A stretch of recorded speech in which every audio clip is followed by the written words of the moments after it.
This conference will now be recorded. अद्य शनिवासरः अथवा मन्दवासरः श्रावण कृष्ण षष्ठी दिनांक 28 ऑगस्ट 2021 रसरत्न समुच्चय सस्य तो झालं शंखं चक्रां गदां दधमृतघटं चारुदोर्भिश्चतुर्भिः सूक्ष्मस्वच्छातिरुद्यां शुकपरिविलसं मौलिनं भोजनेत्रं कालाम्भोदोज्ज्वलाङ्गं कटितटविलसच्चारुपीताम्बराढ्यं वन्दे धन्वन्तरिं तं निखिलगगवनप्रौढदावाग्निलीलम् ब्रह्मणो हि समारब्धा मात्रेयाद्येषु पूजिताम् अस्मदाचार्यपर्यन्तां वन्दे परम्पराम् आयुर्वेदरतं वन्दे माधवाख्यं महागुरुम् आयुर्वेदामृतं सर्वं शिष्येभ्यो यः प्रदत्तवान् प्राज्ञानी दृष्टकर्मा कृतकर्मा तथैव च अध्यापको विश्वश्रेष्ठो महान् संशोधकस्तथा गुणैरेतैः समुदितैः यत्कार्यं प्रतनोति सः समृद्ध्यर्थं हि कार्यस्य वयं नु प्रयतामहे सरस्वत्यै नमो यस्याः प्रसादात् पुण्यकर्मभिः बुद्धिदर्पणसङ्क्रान्तं जगदध्यक्षं वीक्षते आत्रेयं प्रथमं वन्दे आयुर्वेदजगद्गुरुम् आयुर्वेदामृतं सर्वं गृहीत्वा हि सुरेश्वरात् अग्निवेशादिकेभ्यो यत् प्रयच्छति सत्तमः प्रथमं तन्त्रकर्तारम् अग्निवेशं मामि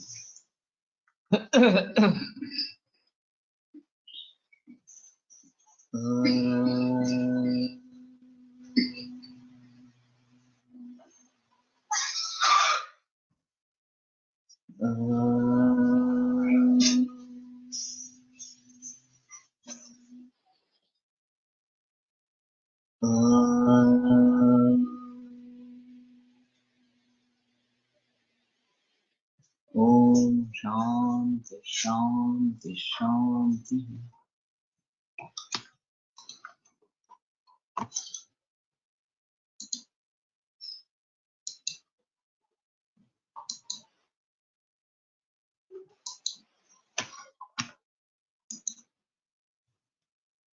अथ रसकस्य भेदलक्षणे रसको द्विविध प्रोक्तो दर्दुरः कारवेल्लकः सदनो दर्दुरः प्रोक्तो निर्दलः कारवेल्लकः। तो रसक जो है वो दो प्रकार का है, एक दर्दुर दुर्दुर और दूसरा कारवेल्लक। जिसमें दल है वो दुर्दुर और जिसमें दल नहीं है वो कारवेल्लक।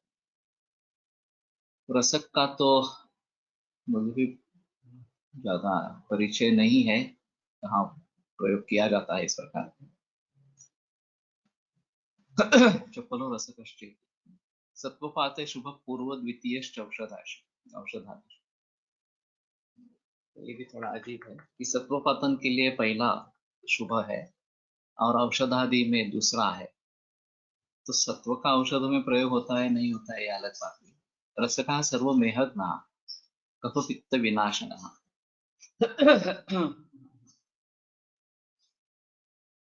तो सभी मेह का नाश करने वाला और कपट विनाशन नेत्र रोग क्षय घ्नच लोह पारद रंजन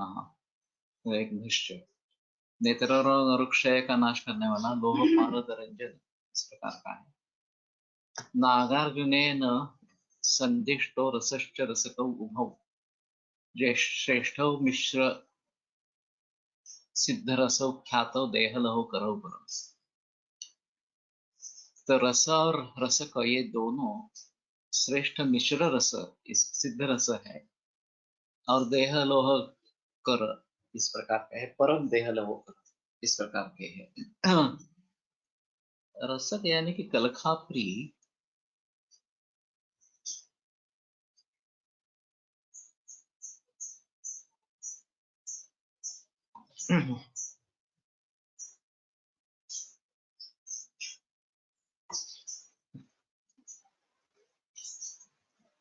रसश्च रसकौश्चोभौ येनाग्निसहनौ कृतौ देहलो मयि सिद्धिर्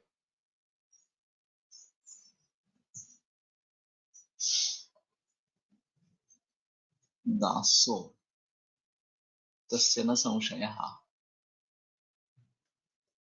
रस और रस के ये दोनों जिसने अग्नि स्थिर किए हैं, अग्नि सहन करने वाले इस प्रकार के किए हैं, तो उसको देहलोहमयी सिद्धि निश्चय प्राप्त होती है। इसके बारे में संदेह नहीं है। हाँ, वसंत कल्पना में रसक ही होता है। और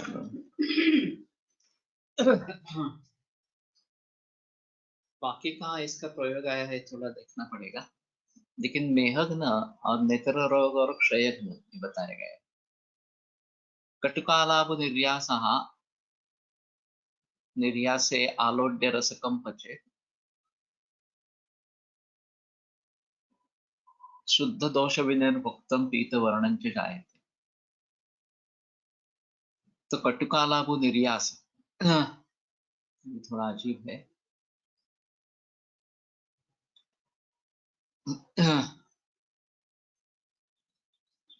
अलाभ की वेल होती है, उसमें निर्यास और पर्टिकुलरली कट का अलग निर्यास इस प्रकार। शुद्धम दोष विनिर्मुक्तम पीत वर्णन च जायते। शुद्ध दोष विनिर्मुक्त पीत वर्ण हो जाता है। कर्परा परिसंतप्ता सप्तवारं निमज्जिता बीजपूर रसस्यांतर निर्मलत्वं समुष्णते। तो 7 बार गर्म करके बीजपूर रस में अगर माड़ों में रस में डालते हैं तो निर्मल हो जाता है। ये दूसरा शोधन इस प्रकार का है। नृमूत्रे अश्वमूत्रे वा तक्रे वा कांजिके वा प्रताप्य मज्जितम सम्यक कर्परम परिशुद्धि।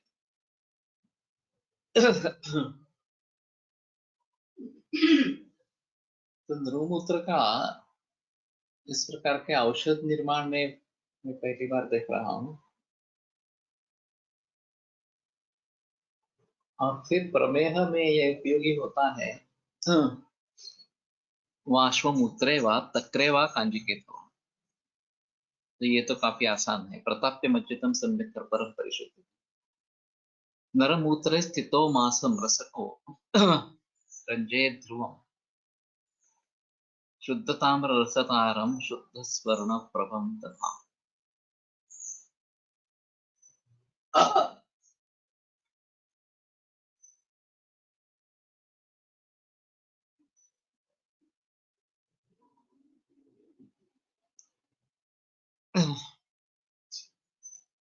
इसमें थोड़ा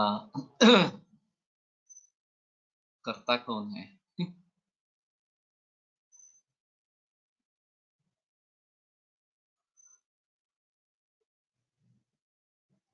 क्योंकि रंजयित ये दूसरे को रंजन करना है, इस प्रकार का है।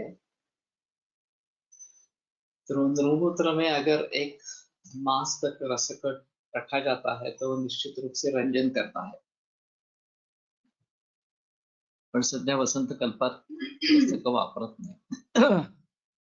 तो क्या वापरते हैं, क्या प्रयोग में लाते हैं?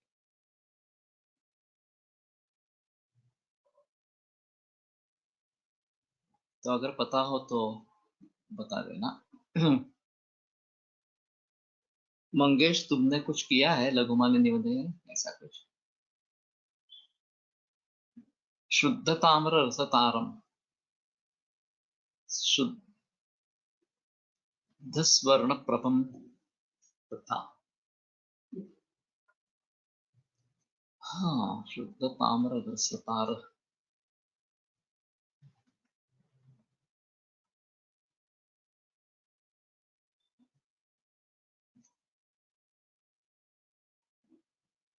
तस्य ताम्रादि रंजन विधि नरमूत्रे।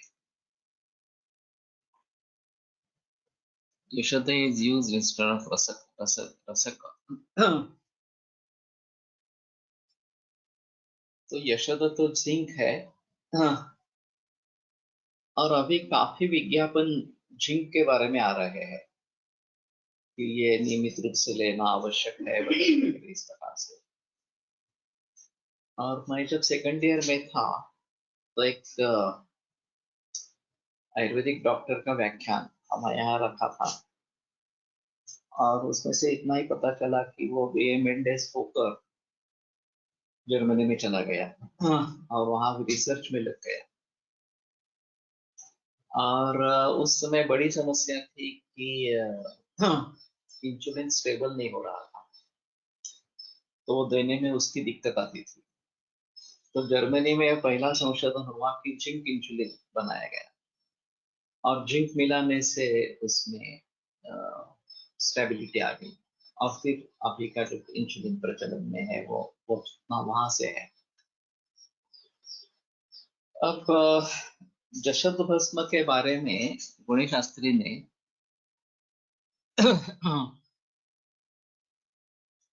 काफी लिखा है, और खास करके प्रमेह में उसका उपयोग लिखा है। तो एक संभावना ये है कि इस प्रकार से जसद मिलाने से इंसुलिन स्टेबल होता है, तो ये धागा पकड़कर जसद भस्म के बारे में लिखा गया है क्या, ये थोड़ा सा देखना पड़ेगा। और वैसे वसंत कल्पना जो है वो प्रमेह में ज्यादा प्रयोग करने का नहीं है। तो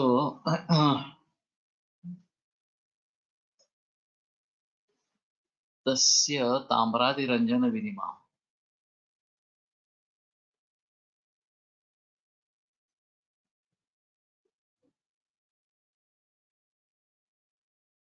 ये नहीं, अर्थ नहीं लग रहा है इसका। तो अगर नृमूत्र में 1 महीने तक रस का रखा जाता है, तो ताम्र रौप्य पारद और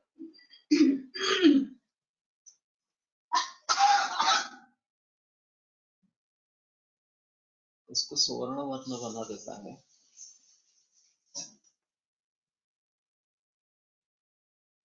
संस्कृत दृष्टि से ये कुछ गड़बड़ है इस श्लोक में।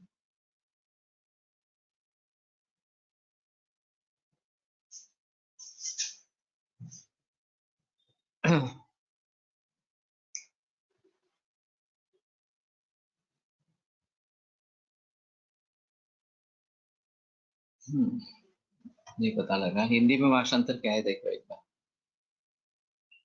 हरिद्रा त्रिफलाराल सिंधुधूमैः सटङ्कणैः मारुष्करैश्च पादांशैः साम्लैः सम्मर्द्य कर्परम् लिप्तं वृन्ताकमूषायां शोषयित्वा निरुध्य च मूषामूषोपरि न्यस्य कर्परे कर्परं प्रथमेत् तथा कर्परे प्रदुते ज्वाला भवेन्नीला सिता यदि तदा मंदशतो मूषां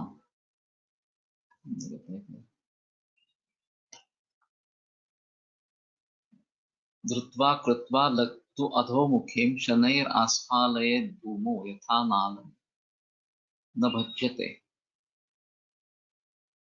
वङ्गापं पतितं स्वत्वम् आसमादाय नियोजयेत् एवं त्रिचतुरैर्वारैः सर्वं सत्त्वं निस्सरे। हरिद्रा त्रिफलाराल सिंधु धूमो टंकण आरुष्कर मारुष्कर, यह आरुष्कर ही होगा शायद, सारुष्कर यहाँ स होगा। पादांश ही एक पादांश बल्ला तक सामले ही संवर्ध्य कर्पर, और अम्ल के साथ कर्पर का मर्दन करे। लिप्त्वा वृन्ताकमूषा लिप्तं वृन्ताकमूषायां शोषयित्वा निरुध्य, इसको लेप करके वृन्ताकमूषा में उसको सुखा दे, और उसी में उसको रखे मूषा मूषा न्यस्य।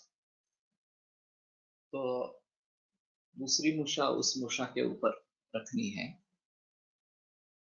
खरपरे प्रथमे तथा, खरपरम प्रथमे, तो खरपर का मापन करे, खरपरे प्रदुते ज्वाला भवे नीला सिताए। वो जो पिघल जाता है तो नीला और नील और सित इस प्रकार की ज्वाला अगर होते तथा मंदशतः मूषान् धृत्वा कृत्वा तो अधोमुखी। मंदशत तो मूषा को पकड़ के अधोमुखी करे। शनैरास्फालये धूमो यथा नादम न भज्यते। और फिर भूमि पे उस पर इससे ताड़न करना है कि वो फूटे नहीं, इस प्रकार का। वंगाहम पतितम सत्वम समादाय नियोजे।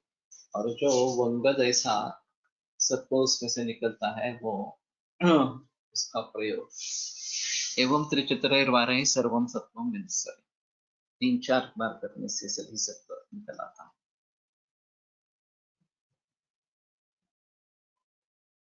अरुष्करः भल्लातकः वृन्ताकमूषा लक्षण चाग्रे वाच्यम्।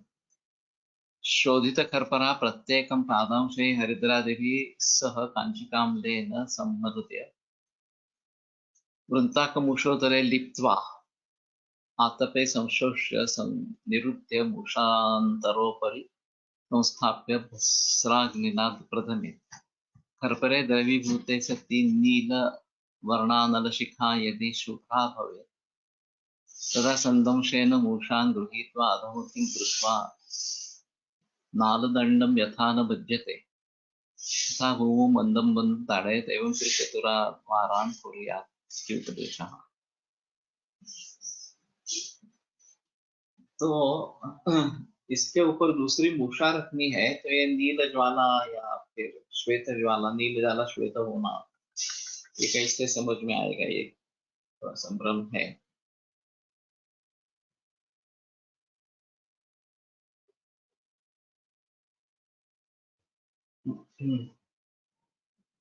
तो बीच में देखना पड़ेगा कि ये द्रवीभूत हो गया है क्या, और फिर उसकी नील ज्वाला आएगी, वो श्वेत होने पर ये सब करें, ऐसा थोड़ा सा होगा। साभया जतु भूनाग निशा धूमज टंकण मूकमूषागतं भातं शुद्धं सत्वं विमुच्यते। अभया शिलाजतु भूनाग निशा धूमज और टंकण, इसमें मूकमूषा में डालकर विरसक इससे भी क्या सात्व सत्व छोड़ता है। लाक्षा गुणा सुरी पत्या हरिद्रा सर्जटंकणैः सम्यक् संचूर्ण तत्पक्वं गोदुग्धेन घृतेन च वृन्ताकमूषिका मध्ये निरुद्य गुटिका कृतिम् महात्मात् भात्वा समाकृष्य ढालयित्वा शिलातले सत्वं वंगाकृतिं ग्राह्यं रसकञ्च मनोहर। लाक्षा गुण आसुरी पथ्या हरिद्रा सर्ज टंकण सम्यक् संचूर्ण तत्पक्वं गोदुग्धेन घृतेन च वृन्दाकमूषिका मध्ये निरुद्य गुटिका कृतिम्। वृन्दाकमूषिका मध्ये रखकर गुटिका कृति करके निरुद्ध करनी है वहां। महात्मात् महात्मा समाकृष्य ढालयित्वा शिलातले, बार बार प्रदमन करे और शिलातल पे डाले उसको। सत्वं वंगाकृति ग्राह्यम रसकस्य मनोहर, तो वंगाकृति सत्व मनोहर इस प्रकार का निकलता है। यद्वा जलयुता तालिम निखन्नेत पौष्टिकोदरे तच्छिद्रं तन्मुखे मल्लं तन्मुखेऽधोमुखीं क्षिपेत्। मूषोपरिशिखित्रांश्च प्रक्षिप्य प्रप्रथमे दृढं पतितं स्थालिकानोरि स्थालिका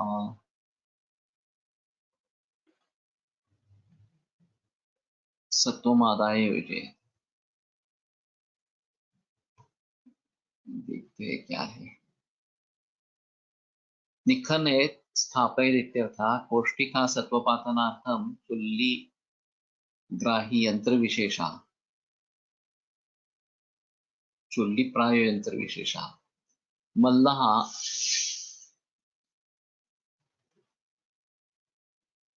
पात्र विशेषः शरावमिति यावत्। हाँ, तो मुझे लगा था कि ये सोमल वगैरह है क्या। अधोमुखीम इत्यत्र मूषाम् इति अव्याहार्यम्। शिखिवान् शिखिनम् अनल वायन्ति पालयन्ति रक्षकोऽपि यावत् ये तान् अग्निस्थापकान् अङ्गारान् इत्यर्थः। अयमर्थः सजलास्थालीम् एकां कोष्ठिकामध्ये निवेश्य सच्छिद्रशरावेण सन्मुखं पिधाय शरावोपरि कर्परगर्भां मूषाम्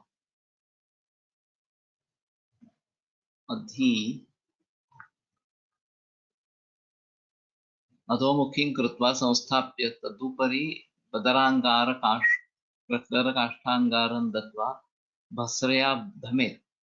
एवं कृते द्रवीभूतं कर्परसत्वं शरावच्छिद्रेण स्थालिस्थनीरे प्रतिष्ठति।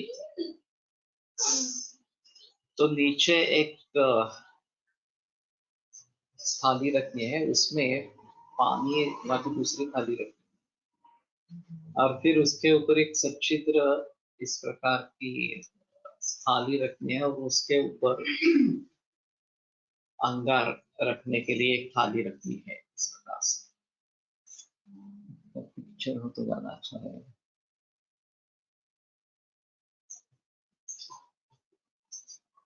यदा यद्वा जलयुतां स्थालीं निखनेत् कोष्ठिकोदरे सच्चित्रं तन्मुखे मल्ल तन्मुखे अधोमुखीं क्षिपे मूषोपरि क्षिप्त्रांच प्रक्षिप्य प्रथमे दृढ़म्।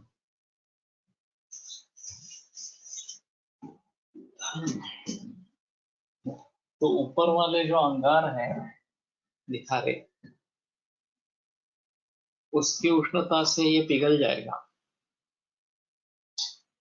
और नीचे पानी में गिरेगा, तो हमें सत्व इससे आधार पर मिल जाएगा। ये इस प्रकार का है। स्थालिकोपरि, स्थालिका पता नहीं लग रहा है इसका क्या है। तत्सत्वं तालकोपेतं प्रक्षिप्यं खलु खर्परे वर्धयत् लोहदंडेन भस्मीभवति निश्चिता।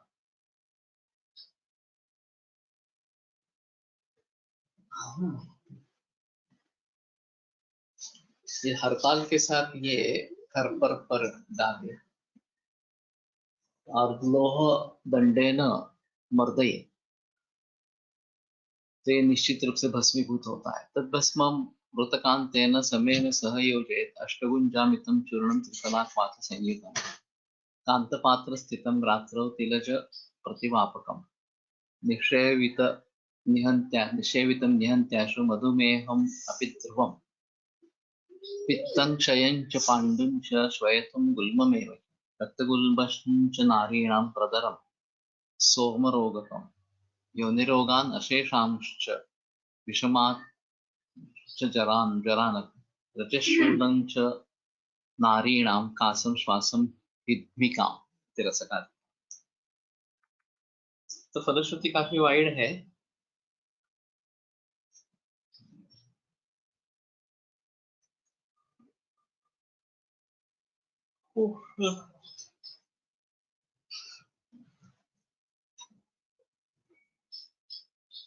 तो उसका भस्म मृतकांतेन समेन मृतकांत भस्म के साथ, मृतकांत के साथ अष्टगुंजामितं चूर्ण त्रिफलाक्वाथ संयुतम्, अष्टगुंजा चूर्ण त्रिफलाकाथ के साथ कांतपात्र स्थितम रात्र, ये कांतपात्र में रात्र भर रखे तिलज प्रतिवापकम, तिलज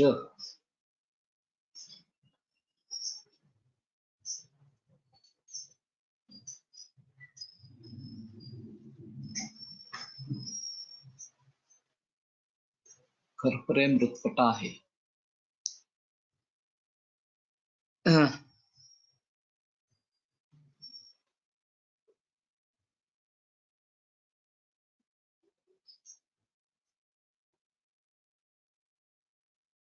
तिलजयने की तिलतैल प्रक्षेपयुक्तम, इस प्रकार।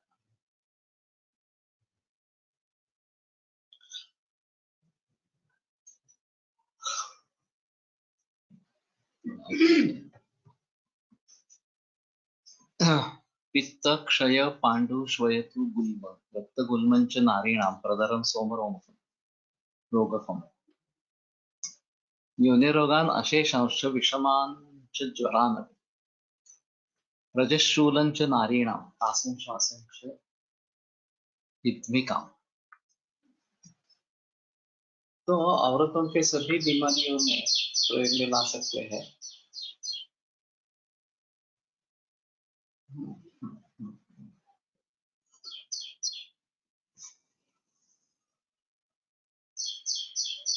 तो ये देखना पड़ेगा कलकाप्री या खरपर इस प्रकार से प्रयोग में लाते हैं क्या, कोई बनाते हैं क्या इसका। मंगनेश, तुमने किए हैं, वसंत कल्पना की है क्या?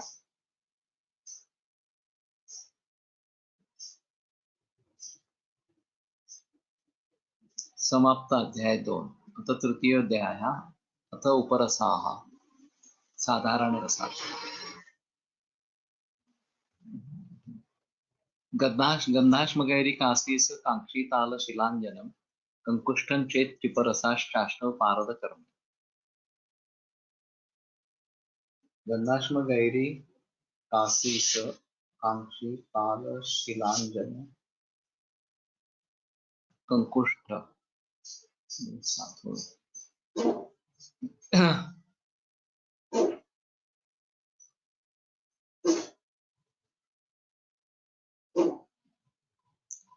तो ठीक है, देखते हैं आगे।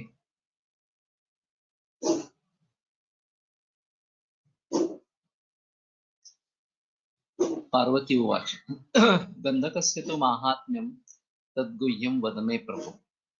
गंधक का खप्पर भस्म मिलते का? मुझे नहीं लगता मिलता है, शुद्ध खप्पर का ही प्रयोग होता होगा। अभी ये वसंत कल्पना जो बनाते हैं उसमें किसका प्रयोग करते हैं देखना पड़ेगा थोड़ा सा। और उसमें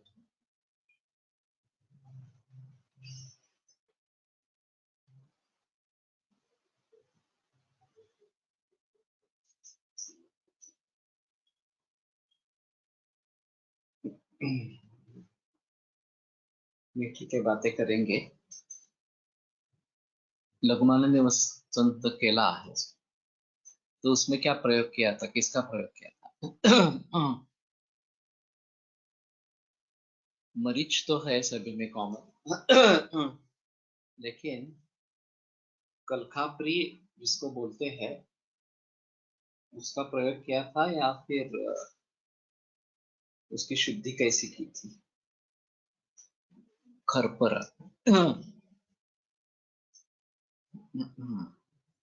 अभी ये थोड़ा ढूंढना पड़ेगा कि बाजार में क्या विटकरी प्रमाणे। वैसे रघुमानंदी वसंती की गोलियां कभी श्वेत वर्ण की और कभी थोड़ा विटकरी इस प्रकार की या रक्ताभ इस प्रकार की। तो ये सर श्वेत वर्ण के। हाँ मंगेश बोलतोय, एक बोलू का सर? हाँ बोल। लघुमालिनी वसंत केला होता सर, पण हाँ त्याच्यासाठी जी काही खर्च माती मिळते तर हाँ ती तितकीशी चांगल्या दर्जाची सध्या मिळत नाहीये. बर अ, ती माती जर मिळाली व्यवस्थित, मुंबईला मिळते नवी वाशीला, हाँ हाँ तर ती खरपर जर चांगल्या प्रतीचं मिळालं तर त्याचा लघुमालिनी वसंत चांगला होईल. हाँ हाँ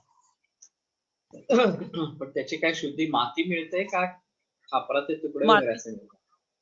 हा खापरासारखे त्याचे मुटके वळलेले असतात. बर बर बर बर, हा हे बघितले मी, हा, मुटके पण त्याच्या वळलेले अशा क्वालिटी, सारखं. हो, क्वालिटीमध्ये पण बरेच वेगवेगळे प्रकार येतात. चांगल्या हा क्वालिटीची थोडी महाग असते, पण यशदाचं प्रमाण जास्त असतं त्याच्यामध्ये. त्यात यशदचा यशच असतं ओव्हर, जास्त. हा हो हो, यशद ओव्हर जास्त, ओव्हर असतं ते खनिज. लिंब रसात शुद्धी आहे बर. तो अभी वसंत कल्पना को इसमें प्रयोग में नहीं लाया है, प्रमेय में नहीं लाया है, या फिर स्त्रियों के रोगों में नहीं लाया है प्रयोग में ज्यादा, तो उसके बारे में थोड़ा सा सोच सकेंगे। ये निरगान अशेषांश ये भी बात बताई गई। तो लिंबु रसा तो उसमें अच्छी क्वालिटी की ले सकते हैं, अगर अवेलेबल है तो अच्छी क्वालिटी की ले लेना, और फिर उससे वसंत कल्पना को बनाना, ये ज्यादा बेहतर इस प्रकार का होगा। और स्वर्णमालिनी वसंत इस तरीके से बनाते हैं तो ज्यादा बेहतर इस प्रकार का रहेगा। अभी मुझे मालूम नहीं, साने ने बनाया है शायद स्वर्णमालिनी वसंत।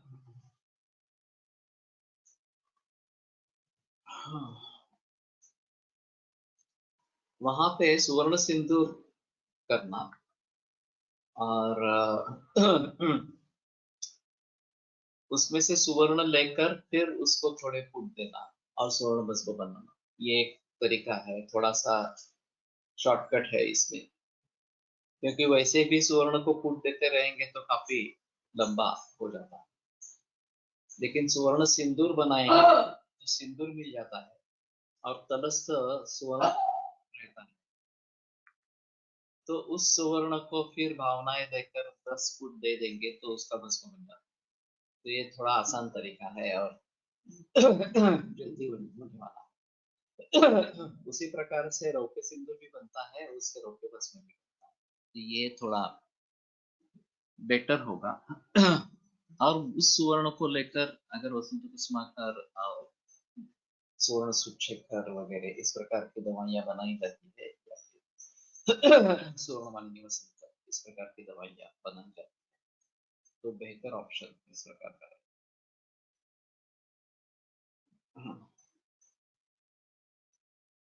तो ठीक है, जो भी मिल रहा है बाजार में उसमें से सबसे अच्छी क्वालिटी लेके, प्राइस ज्यादा हो तो भी कोई प्रॉब्लम नहीं है, वो बनाना बेहतर इस प्रकार का रहेगा। और ये थोड़ा सा लाल रंग का होता है, तो लघुमालिनी वसंत श्वेत कैसी बनती है ये भी एक थोड़ा देखना चाहिए। हम्म, हम्म,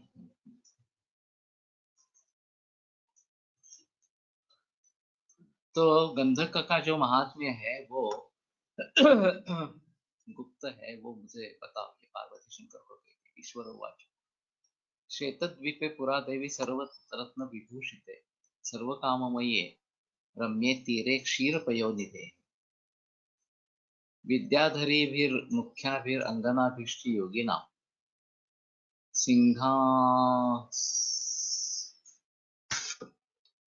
सिद्धांगनाभिः श्रेष्ठाभिस्तथैवाप्सरसान्गुणैः। तो श्वेतद्वीप कहाँ है मालूम नहीं, सर्वरत्न विभूषित सर्वकाममये रम्ये, सर्व कामनाओं से परिपूर्ण या सभी इच्छाएं पूर्ण करने वाले इस प्रकार के रम्य तीरे क्षीर पयोनिधे, और ये दुग्ध सागर क्षीर पयोनिधे।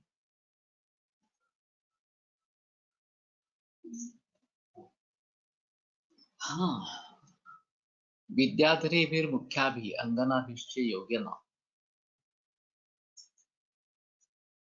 तो योगी लोगों के अंगनाएं जो विद्याधरी मुख्य है जिसमें, सिद्धांगना भी श्रेष्ठा भी, श्रेष्ठ इस प्रकार की सिद्धांगना सिद्धांगनाएं तथा अप्सरसांगणे उसी प्रकार के अप्सराओं के गण, देवांगना भी रम्या भी क्रीडंती भी मनोहरैः गीतैर्नृत्यैर्विचित्रैश्च वाद्यैः नानाविधैस्तथा एवं संक्रोडमानायाः प्राभवत् प्रसृतं रजः तद्रजोऽतीव सुश्रोणि सुगन्धि सुमनोहर। संक्रीडमानायाः।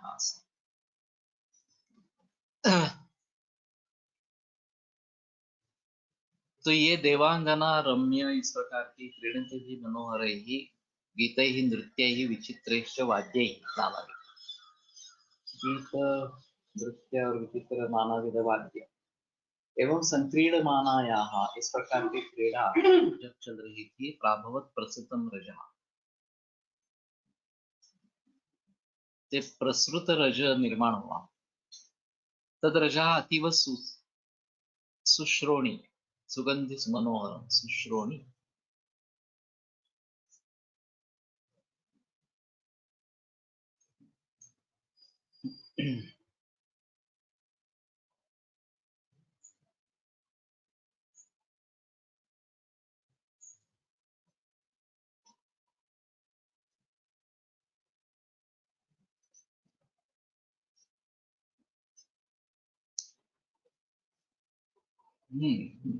सुश्रोणी का देखना चाहिए।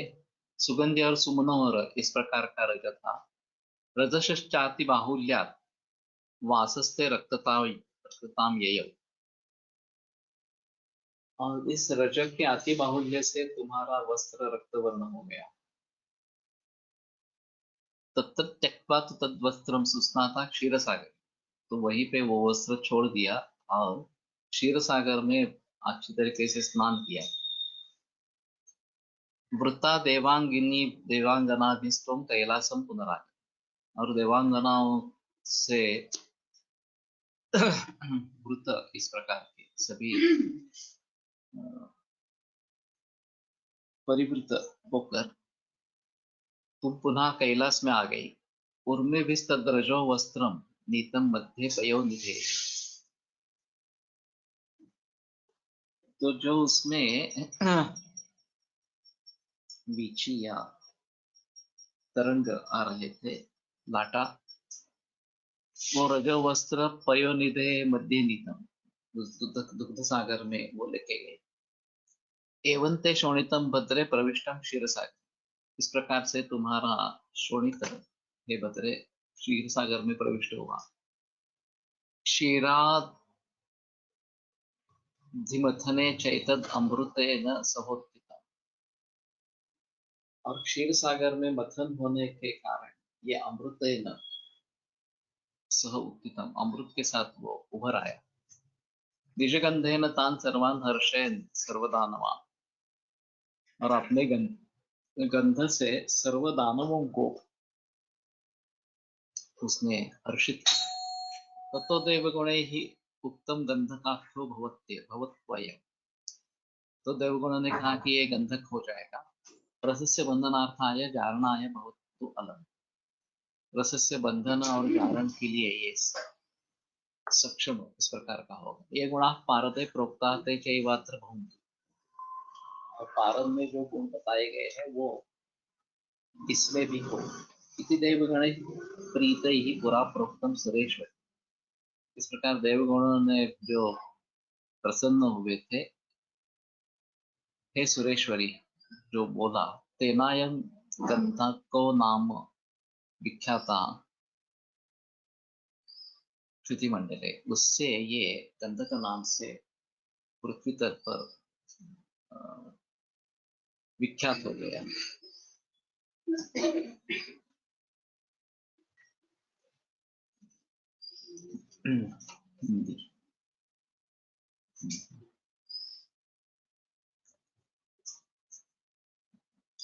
Vasanta Kalpana used throughout pregnancy, so it is useful for all dhatus, lathu for rasa rakta mausa, madhu for meda, asti majja, and swarna for shukra oja. Is this correct? Yeah, मैंने भी बताया है ये, और पंचकर इसको इस प्रकार से देखते थे।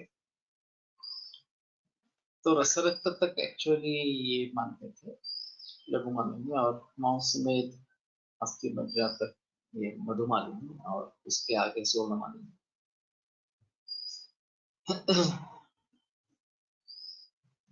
है सुश्रोणी। ओके, ये हो सकती है बात।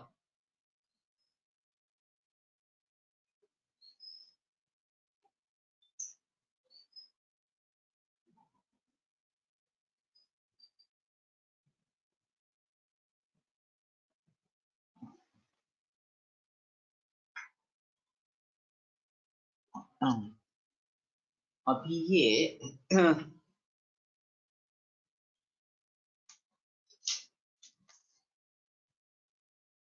पार्वती का रज निर्माण हुआ ऐसा होगा, इसका अर्थ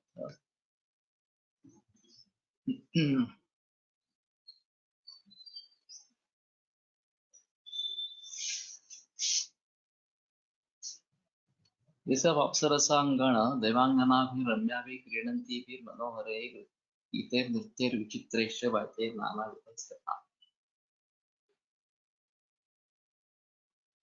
एवं संक्रीडमानायाः प्राभवत् प्रसृतं रजा। प्रसृत ये किसका रज निकला ये यहाँ पे निर्देश नहीं है, लेकिन शायद पार्वती का ही रज निकला इस प्रकार से। ये तदरजा अतीव सुश्रोणि सुगंधि सुमनोहरम रसश्चाति बहुल्यात् वासस्ते रक्तता। ये तो पार्वती का ही होगा, क्योंकि उसमें वहां तक निर्देश नहीं है, लेकिन उसका वस्त्र रक्त वर्ण हो गया और उसको छोड़ दिया वहीं पे। और सुस्नाता क्षीर सागर वृता देवांगिनी भी स्वम कैलासम पुनरागत, और फिर देवांगना के साथ वो कैलाश वापिस आ गए।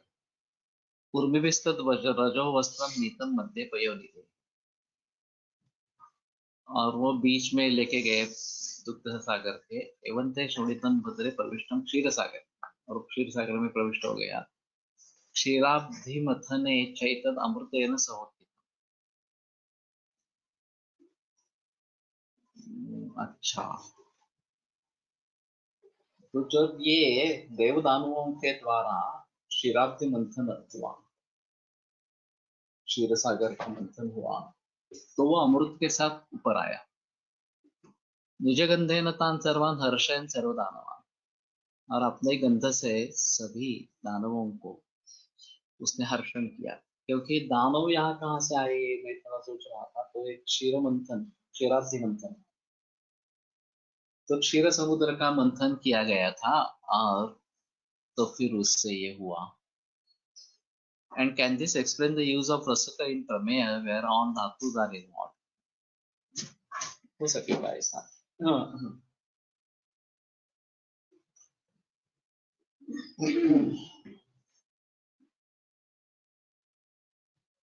क्षयघ्न भी बताया गया है, और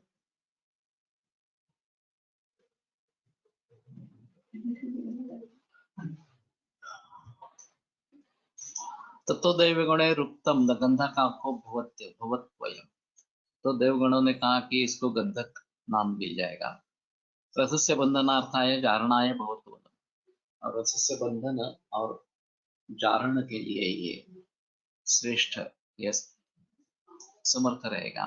ये गुण पारदे प्रोक्ता तेज चैवात्र भवन्ति, और पारद में जो गुण है वो भी इसमें हो। मंथन से निकले वस्तुओं में परगंधक का उल्लेख वैसे नहीं आया है कहीं। तो मैं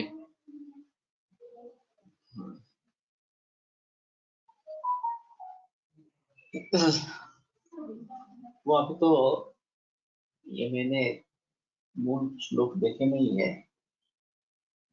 ये जो कथा है देवदानव दानव के द्वारा क्षीर समुद्र का मंथन इस प्रकार का हो गया, और उसमें से गंधक निकल आया इस प्रकार से। और ये क्षीर समुद्र कहाँ पे है ये भी थोड़ा मुश्किल सवाल है।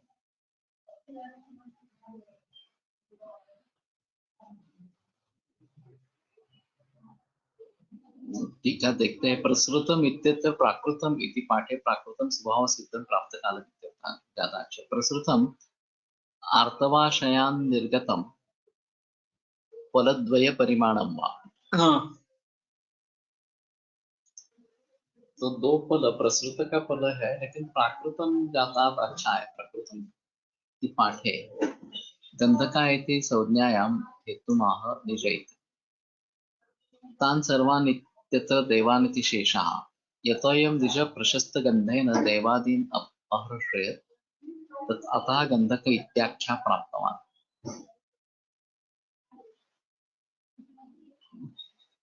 सचापि त्रिविधो देवी शुकचंचु निभो वरः मध्यमा पीतवर्ण स्यात् शुक्लवर्णोधम प्रिय।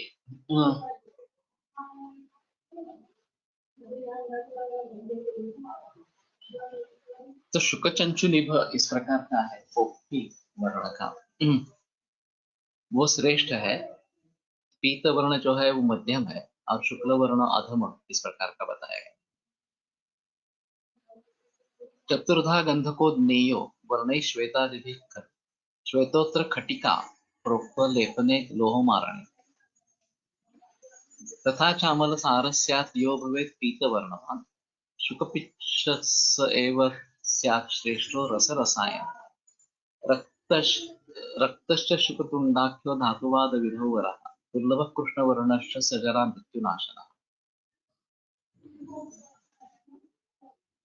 तो एक दूसरा मत भी है कि 4 प्रकार का गंधक है। वर्ण ही श्वेतादिभिः खलु श्वेतोत्र खटिका प्रोक्तो, श्वेत गंधक जो है खटिका उसको कहते हैं। लेपने लोह मारण, लेपन और लोह मारण में उसका प्रयोग होता है। तथा च अमल सारस्य यो भवेत् पीत वर्णवान्, दूसरा जो है वो अमल सार जो पीत वर्ण का होता है। शुकपिच्छ सैव स्यात् श्रेष्ठो रस रसायन,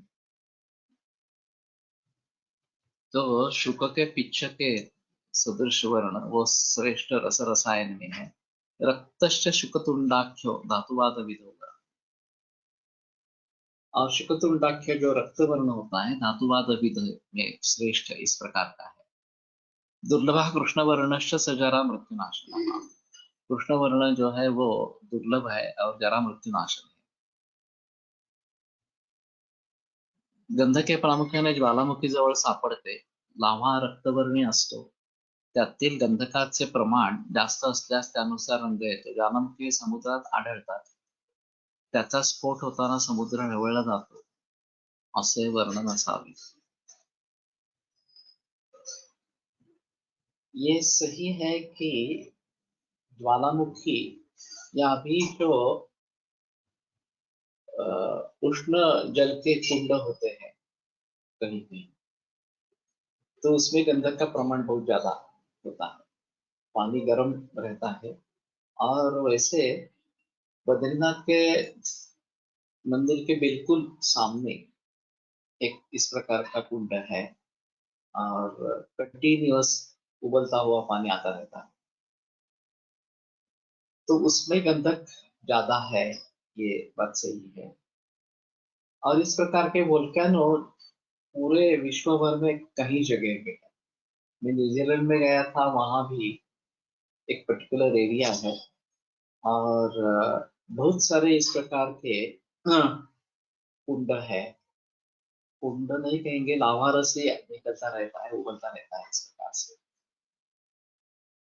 तो ये देखने के लिए वहां पे कुछ सुविधा इस प्रकार की बनाई है। तो ये एक अहम चीज इसमें रहेगी। और ये दुग्ध सागर, ये तो पता नहीं चल रहा दुग्ध सागर क्या चीज है इस प्रकार से। अब ये जो थ्योरी है कि तस्मात् वा तस्मात् आत्मनः आकाश संभूतः, आत्मा से पहले आकाश की निर्मिति हुई, आकाश से वायु, फिर वायु और वायु अग्नि, वायु जब जलने लगा तो उससे अग्नि हुआ। तो अभी भी सूरज जो है वो वायु का ही गोला है और वो कंटिन्यूअस जल रहा है। वो अग्नि जो है वो जो वायु है, और फिर उसमें से एक टुकड़ा निकलकर पृथ्वी बन गई। तो ये सब गर्म इस प्रकार का ही था गोला। और फिर ये पहले इससे द्रव जल बना और फिर उससे पृथ्वी बनी। और ये पृथ्वी में 3/4 जल ही है ऊपर, पृथ्वी के ऊपर, लेकिन अंदर सभी लावा रस इस प्रकार का। तो ये जो बात बताई गई है कि तस्मात् वा तस्मात् आत्मनः आकाश संभूतः आकाशत वायु वगैरह वगैरह, वो इस दृष्टि से तो सही माननी चाहिए। एखाद्या अं, कथानकात गुंफून एखाद्या द्रव्याची उत्पत्ती सांगायची त्या काळी पद्धत असावी. त्या द्रव्याचे गुण वैशिष्ट्य अधोरेखित व्हावे या दृष्टीने कथानक कल्पून लिहिले जात असावे.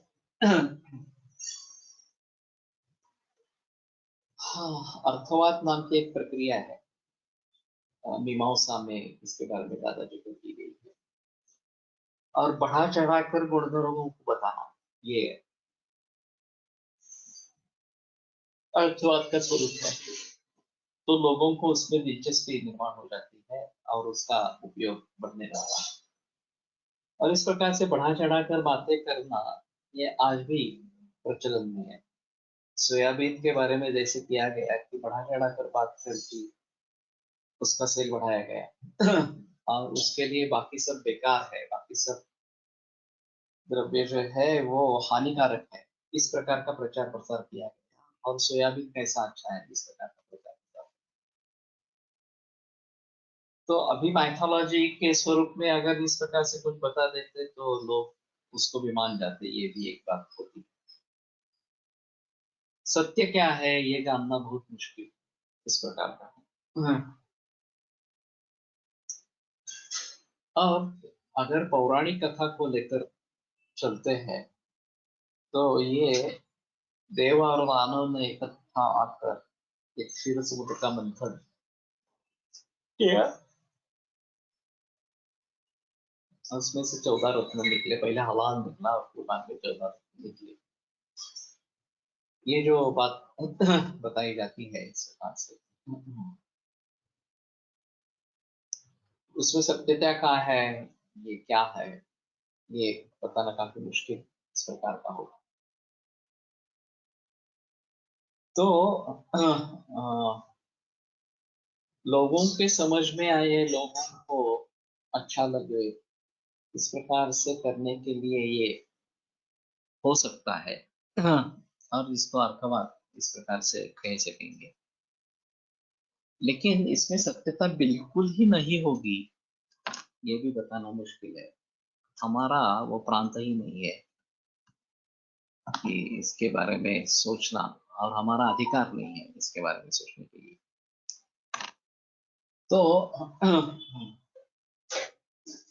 ये काफी मुश्किल इस प्रकार की बातें लगती है. और इसी के आधार पर आयुर्वेद शास्त्र नहीं है ये बताने की कोशिश की जाती है. ये इस प्रकार का जो वर्णन है ये अभी के साइंटिफिक कम्युनिटी के लिए ये सब हास्यास्पद इस प्रकार का है. और फिर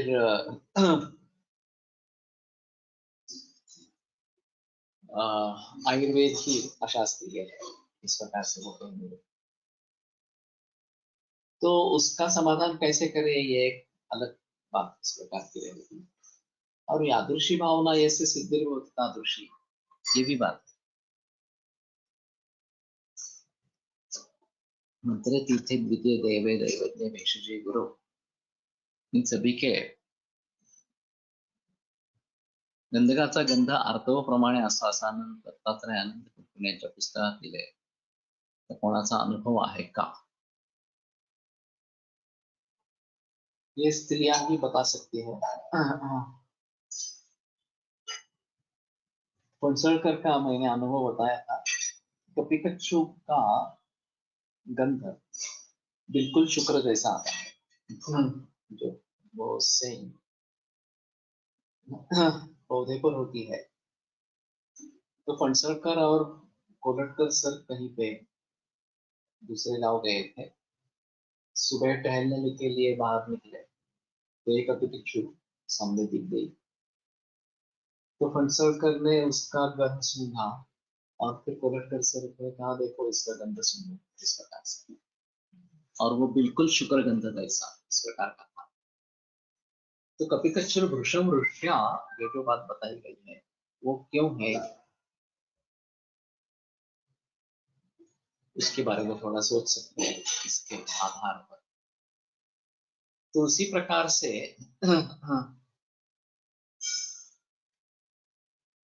गंधक जैसा गंध इसमें आता है क्या, ये थोड़ा देखना पड़ेगा इस प्रकार से। अगर इस प्रकार का किसी का अनुभव है तो शेयर करें इस पे। अब ये जो माइथोलॉजी है कि पारद शंकर का वीर्य है और ये गंधक पार्वती का रज है, और जैसे वीर्य या शुक्र और रजस इसके जरिए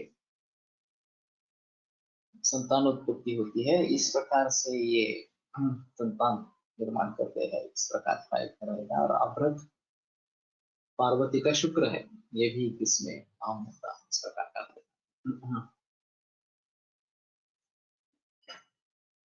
और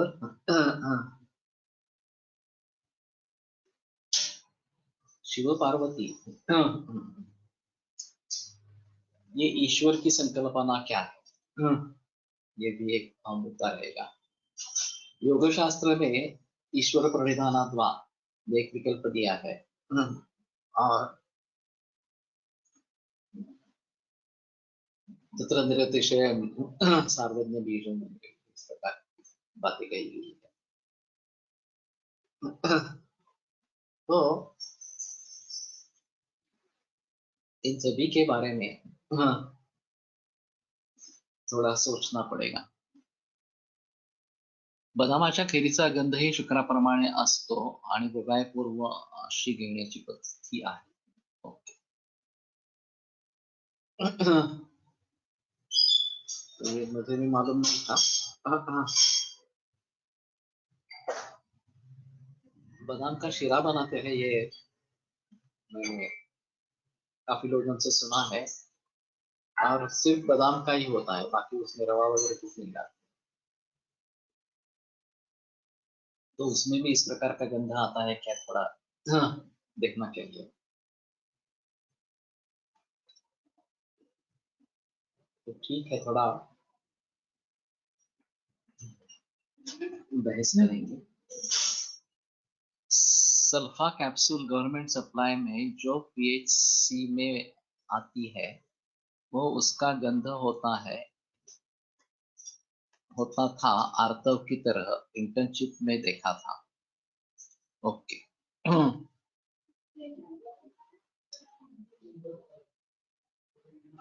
तो ये उल्टा है कि उसका गंध आर्तव जैसा है इस प्रकार से, तो शायद ले सकते हैं इस बात को। आगे जाकर थोड़ा सा और अनुभव इकट्ठा करना पड़ेगा। और आयुर्वेद के शास्त्रीयत्व को लेकर ये जो मुद्दे उठाए जाता है कि इनके आधार पर आयुर्वेद अशास्त्रीय इस प्रकार का है, उसको कैसे टालेंगे, ये एक अहम मुद्दा इस प्रकार का है। और ये सभी अंधश्रद्धा ये है, और इसमें अटकना नहीं है वगैरह, ये सब कपोल कल्पित कथा ये है, इस प्रकार से उसके बारे में जिक्र किया जाता है।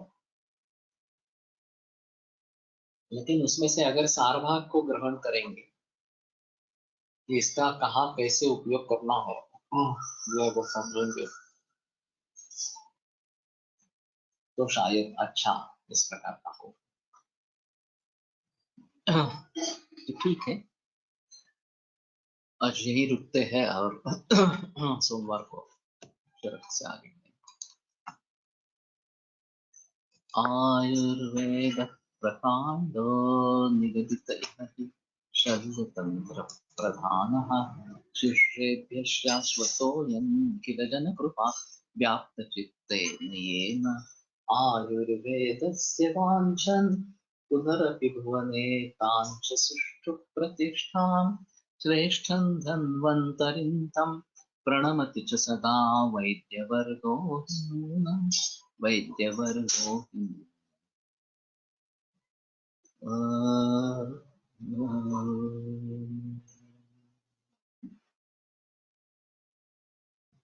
ओम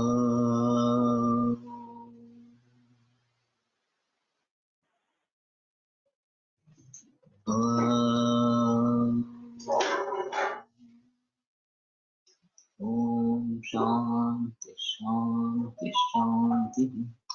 विरम्यते व्याख्यान व्यापारात् सोमवासरे पुनरपि.